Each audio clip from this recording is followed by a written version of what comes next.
This event is called the Boniuk Institute Spring Convening on Religious Pluralism and Conflict. We are joining to listen to over 60 individual presentations about these topics. We're having public discussions. We are having small group meetings to generate new research ideas where we might study the extent of religious pluralism and conflict and then dream together about how we can use the resulting research to make a real difference in our world. I was really quite impressed that the organizers did a lot of homework beforehand to identify who they wanted around the table. And I think that will build strength in the outcomes as well. The session later in the evening where the convening brought in practitioners was extremely powerful. I was almost reduced to tears at points.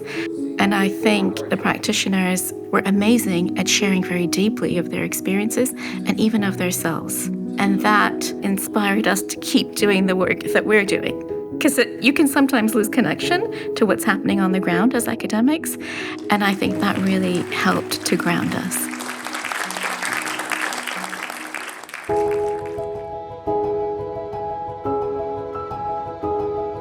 I think it's really critical to bring together different points of view from different disciplines to try to understand what we mean by pluralism and what it looks like and how to study it and how to measure it and what it looks like in a variety of contexts, right? And I think it really is a challenge that no particular discipline can solve. We really need to be thinking together and listening to other perspectives and learning from each other and trying to navigate this challenge. So I think it's immensely important to have this sort of interdisciplinary gathering and to share what we've learned from the research we've all done, but also to generate new ideas and explore new possibilities for what a field of inquiry might look like.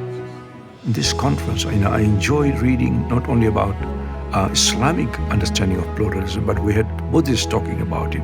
We had pluralism in Africa, for example, in Asia, and to me that was very enriching. I have always found that by studying the other, my own faith and my own tradition becomes emboldened, doesn't weaken. By studying the other, I learn more and I become a better Muslim because of the other.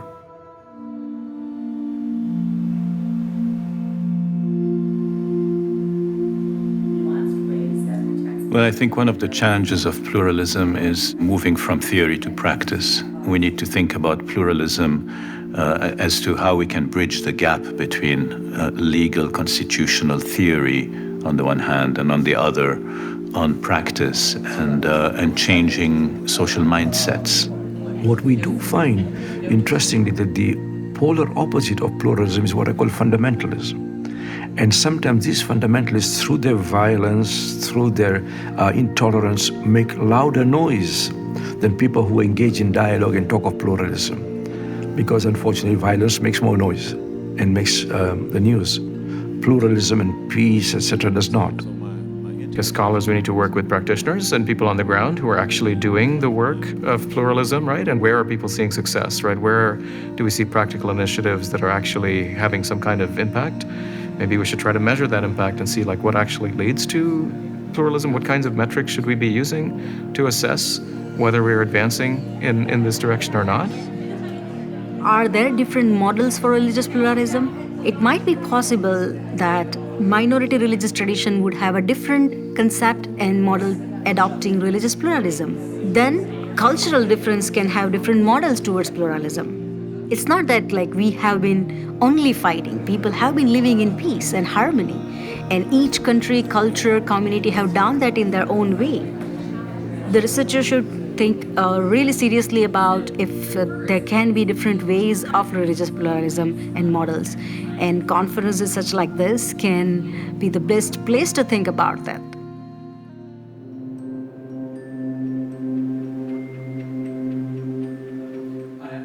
We are starting to talk to each other across disciplinary boundaries, exploring different kind of approaches. That's really important because it enriches and it revives your own discipline as you go about doing the interdisciplinary work, and new insights are created.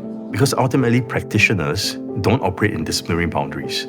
They operate in a more holistic environment, so to speak, right? So if our research and our research output do not address that holistic environment in an interdisciplinary way, the insights will not resonate with them, and therefore the impact of our work will just be limited to an academic study of religion. Our research should transition from that sense of theoretical frameworks to the public. We should position ourselves as resource centers for people out there in the society and make our research relevant. I believe that the public is out there looking for things to read, things to know more about religion, to know about religious diversity in the society. I want my research to be relevant to the public. I want to be in the conversation. Every tradition, religious, spiritual, secular, humanist, has resources for optimizing one's connection with others, with all the things that we think are congruent with tolerance.